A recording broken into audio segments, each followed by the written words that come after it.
Golchha store Bikaner में स्वादिष्ट branded खाटा, सभी तरह के जायकेदार अचार, चूरी, सुपारी, माउथ फ्रेशनर और मुरब्बे में सालों से ग्राहकों के विश्वास का नाम, क्योंकि यहाँ मिलते हैं ग्राहकों को सभी प्रोडक्ट्स नंबर 1 क्वालिटी के साथ। और जी हाँ, ये सभी प्रोडक्ट्स आपको हमारे यहाँ मिलते हैं होलसेल के दामों पे। बीकानेर में नंबर 1 और सुप्रसिद्ध आपका अपना गोलछा स्टोर। पता याद रखें, कोट गेट, सट्टा बाजार, बीकानेर।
कलेक्शन बीकानेर शहर में मल्टी ब्रांड आउटलेट रेडीमेड का भव्य शोरूम, जहां पर मिलेंगे आपको 2 साल से लेकर सभी उम्र के किड्स और मेंस कैजुअल, फॉर्मल और party wear dresses, pant shirt, T shirt, kurta pajama, coat pant suit, sherwani, jacket set, western outfit के साथ साथ समर और विंटर कलेक्शन की भरपूर रेंज उपलब्ध है आपके लिए अनमोल कलेक्शन में, वो भी विशेष आकर्षक स्कीम और उपहारों के साथ। पता याद रखें, अनमोल कलेक्शन, खजांची मार्केट, बीकानेर।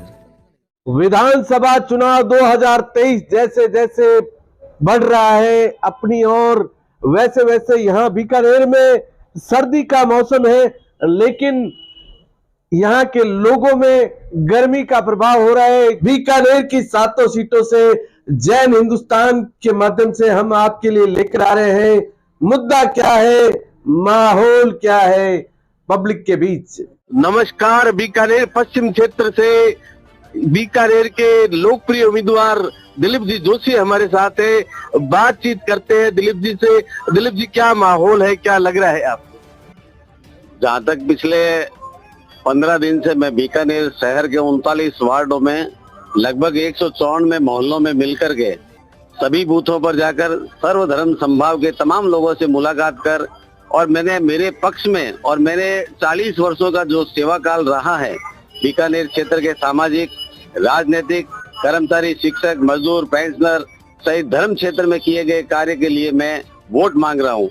मुझे ऐसा लग रहा है कि मेरे पक्ष में माहौल जिस तरीके से अंडरकरंट चल रहा है, और जिन जिन पार्टियों में जो वर्षों से घुटन महसूस कर रहे थे, जितने भी नेता, चाहे वो भाजपा के हो चाहे वे कांग्रेस के हो, वे अपनी अंतरात्मा से मेरे पक्ष में किस तरीके से झुकाव देंगे और किस तरीके से 25 नवंबर को मतदान करेंगे, वो तो 3 दिसंबर को ही पता चल पाएगा। एक साइलेंट जो माहौल है, साइलेंट किलर के रूप में क्या माने कि आप अंदर तक घुसपैठ कर रहे हैं? देखिए, दोनों प्रत्याशी, एक 0 वोल्ट का है और दूसरा 40 वर्षों से राजनीति में है। मेरा ये लक्ष्य है कि 0 वोल्ट और 40 वोल्ट के इन बल्बों को बदलने के लिए आप मेरे जैसे एलईडी कर्मचारी नेता भी रहा हूँ, समाज क्षेत्र से भी जुड़ा रहा हूँ, प्रत्येक सर्वधर्म समभाव के लिए मैंने सेवाएं दी है। इन सेवाओं को ध्यान में रखते हुए मेरे जैसे एलईडी उम्मीदवार को, जो बेबाक बोल सकता है, राजनीतिक क्षेत्र में खूब काम किया है, और राजस्थान विधानसभा में ऐसे व्यक्ति का चयन होना चाहिए जो बीकानेर के समग्र विकास के लिए ताकतवर रूप से सदन में अपनी बात रख सके। बीकानेर के लिए आपका एजेंडा क्या है? मेरे बीकानेर पश्चिम में पिछले 42 साल में कुछ नहीं हुआ है। जहाँ तक नर्सिंग इंस्टीट्यूट की बात है, चाहे मिनी सचिवालय की बात है, चाहे वे राजकीय बालिका महाविद्यालय की बात है, जेल की जमीन पर जनाना हॉस्पिटल बने, ऐसी व्यवस्थाएं हो, रंगमंच का निर्माण हो ताकि कलाकारों को अच्छी सुविधा मिल सके, क्योंकि रंगमंच शहर के बाहर है। पश्चिम क्षेत्र में बड़े बड़े काम नहीं होने से बीकानेर के जो जितने भी वार्डों में रहने वाले लोग हैं वे बहुत ही दुख में स्थिति में हैं, और टैलेंट जो है वो सड़कों पर घूम रहा है। उनके लिए कोई भी तरीके की कोई व्यवस्थाएं नहीं की गई है, जबकि बीकानेर शहर के अंदर राज्य सरकार के 100 से ज्यादा सरकारी विभाग है और सेमी गवर्नमेंट के भी इतने ही विभाग है। बरसों से पद खाली होते जा रहे हैं, उन टैलेंट को रोजगार नहीं है और ऊपर से ये बिजली कंपनी को और इन्होंने एमओयू साइन करके दे दिया, जिससे हमारे क्षेत्र के जो टैलेंट बच्चे हैं वो राजनीति के साथ साथ कुंठित भी हो रहे हैं, लेकिन रोजगार के अवसर उनको नहीं मिलने से बड़ा भारी बीकानेर शहर के बेरोजगारों को नुकसान झेलना पड़ रहा है। पब्लिक के जो रोजमर्रा के सार्वजनिक स्थान है उन पर सरकार द्वारा कब्जा किया जा रहा है, उसके बारे में क्या कहना चाहिए? मैं देखो कब्जे की, क्योंकि चूंकि अब लड़ाई चुनाव की है, वर्तमान में मुझे क्या करना है मैं इसके बारे में बताना चाहूंगा, क्योंकि पूर्व जो 40 साल के मंत्री जी है, 40 सालों से उन्होंने कांग्रेस को देखा है और वर्तमान के जो व्यक्ति है वो आरएसएस बिलोंग करते हैं, ना कि भारतीय जनता पार्टी। भारतीय जनता पार्टी से मैंने भी अपनी सशक्त दावेदारी जताई थी, पार्टी ने इस लायक नहीं समझा, लेकिन मैं कह सकता हूं कि मेरी लेखनी, विभाग वाणी और मेरी कार्यशैली और मेरा 40 साल का लंबा तपस्या वाला अनुभव इतना जबरदस्त है कि मैं इनको दोनों को, मैं तो 1 नंबर का कैंडिडेट अपने को मान लूं और इनको 2 नंबर और 3 नंबर की लड़ाई लड़ रहे हैं।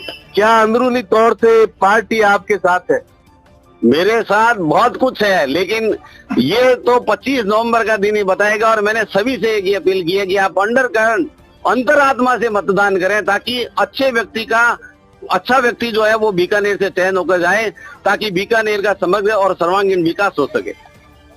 बीकानेर के पब्लिक पार्क में, जो कि पब्लिक का एक स्थान है, वहाँ चौपाटी खोल दी जाती है, सरकारी अतिक्रमण होता है। क्या आप सरकार में आते हैं, क्या विधायक बनते हैं तो इन मुद्दों पर गौर करेंगे? ये मुद्दा पूर्व क्षेत्र का है। पश्चिम क्षेत्र की कोई ऐसी स्थिति होगी तो मैं पहले बीकानेर पश्चिम क्षेत्र के 39 वार्डों के सर्वांगीण विकास के लिए अपनी लड़ाई लड़ रहा हूँ।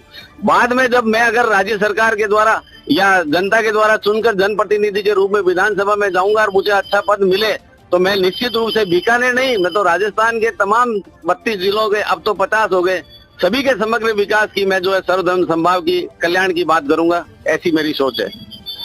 ये एजेंडा है दिलीप जी जोशी का, सबका विकास सबका साथ लेकर चलने वाले दिलीप जी जोशी, जिनको बीकानेर के जो जनता है वो इनके साथ है, इनका कहना है। हमारी शुभकामनाएं भी आपके साथ है। बहुत बहुत धन्यवाद।